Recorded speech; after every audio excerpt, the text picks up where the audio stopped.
Hi everyone, my name is Dale Singh. I am from New York City and I've been a Prayer Soup advisor for the past 3 years, I think. This process so far has been very enjoyable. I've liked reading all the essays that come from all over the country. Um, and I'm a practicing psychologist, so the first thing I think because of that I notice the stories that these students often tell about their lives, about their the impact of prayer on their lives. And one thing that I've noticed recently is the sort of the dialogue about hope and the resilience that I've been reading about in recent essays, particularly addressing the past year, considering the pandemic and the social justice unrest that a lot of these students have experienced over the past year.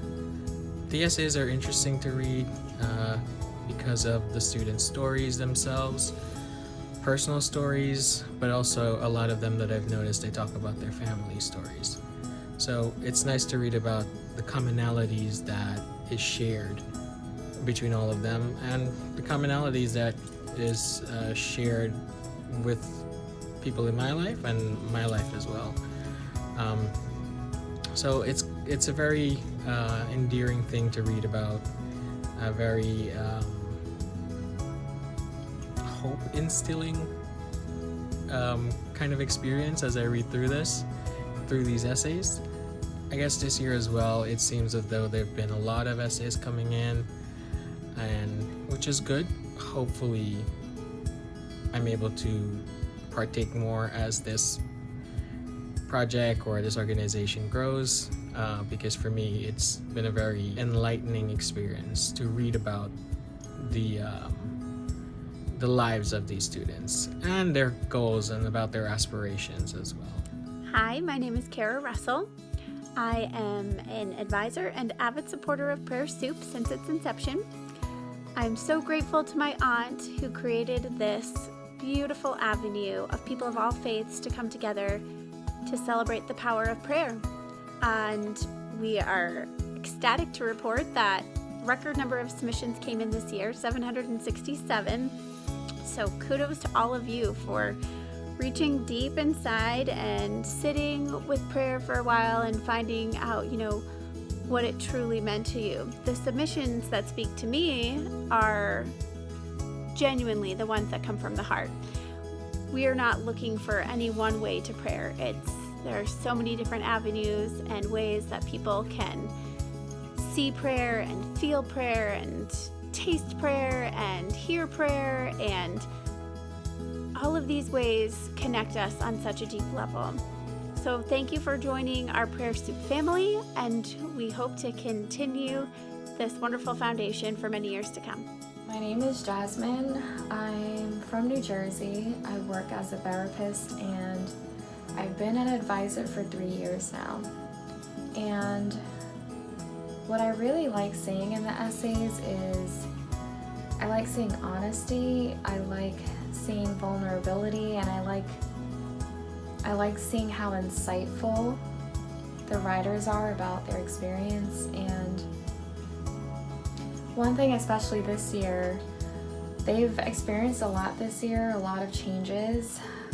They're so young and they've seen so much in the world and society, and they're all kind of figuring out a way to process it.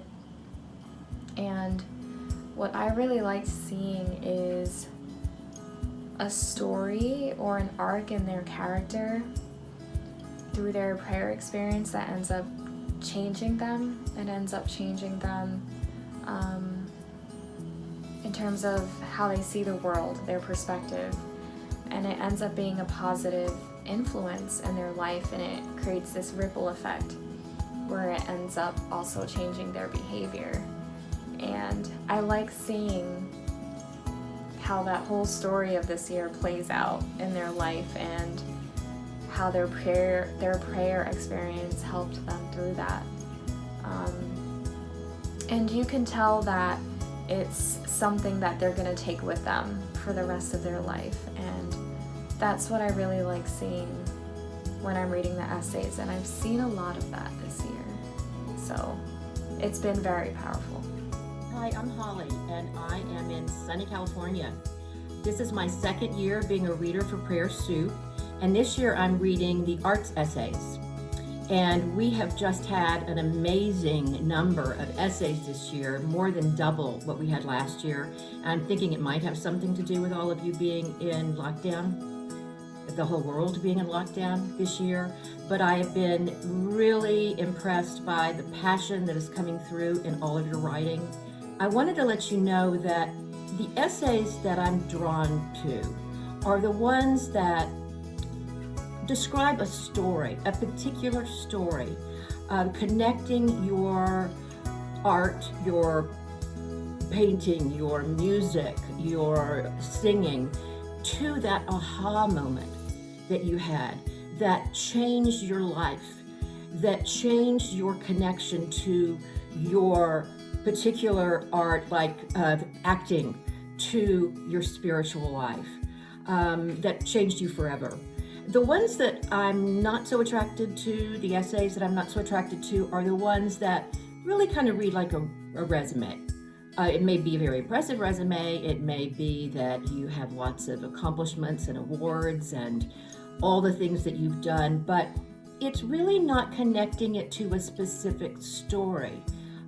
It's only talking about in general what you have been doing. So I do want to congratulate all of you for submitting and talking about your passion this year, and I want you to keep writing. In 2021, we're not out of the woods yet, but we're getting closer, and I just want to thank you all for submitting to Prayer Soup. Hello, Prayer Soup friends. My name is Adriana. I'm from New Jersey. First, I want to thank you for taking your time to share with us your experience about prayer in these difficult times. I found your essays very moving, very enriching. I enjoy a lot the ones that keep the positiveness in these difficult times. Keep believing yourself, keep believing God. Thank you for sharing with us. Hola amigos de Prayer Soup, mi nombre es Adriana, vivo en New Jersey. Muchas gracias por compartir sus experiencias sobre oración en estos momentos de dificultad. Disfruté mucho leer sus ensayos, encontré muchos enriquecedores. Me gustaron mucho los que tenían ese positivismo en estos momentos que estamos viviendo tan difíciles. Sigan manteniendo la fe, sigan creyendo en ustedes y creyendo en su Dios. Muchas gracias y nos vemos. Hi, my name is Penny and I live in Florida. I have 3 daughters and 10 grandchildren, one of whom is a senior in high school. But don't worry, she's not eligible to enter because I have had the honor of being an advisor to Prayer Soup since 2018. I just wanted to say how touched I am by every essay that I have read. I wish every one of them could get a scholarship. So believe me when I say choosing is hard. Every young person shares a very personal part of themselves and makes me wish I could reach out and hug them all. The process starts by every advisor reading essays as they come in and choosing those that we feel are compelling or touch us in some way that we want to share it and have another advisor read it. Sometimes we might pass on every one in the batch, or maybe only one. The second round is similar to the first, so essays will have been read and liked by 2 advisors by the time they get to round 3. Then it gets more objective. We read all the essays in round 3 again, but this time we have a rating sheet to grade the essays on several benchmarks. Finally, those with the most points go to the board of directors to be discussed, and they choose the final winner. You can easily lose a few points in your essay if it's not well written from a technical English standpoint. As we read these essays, tight spacing, misspelled words, undefined paragraphs, or terrible sentence structure is very distracting from the intensity and the emotion of your story. All the essays give me so much hope for the future of our world and our country. So many wonderful people with such deep values and insights into themselves. I'm not sure I could have been so open as a high school senior back in '65. Thank you for all your contributions, and I wish each one of you happiness in life. And hopefully, you'll be the winner of the scholarship.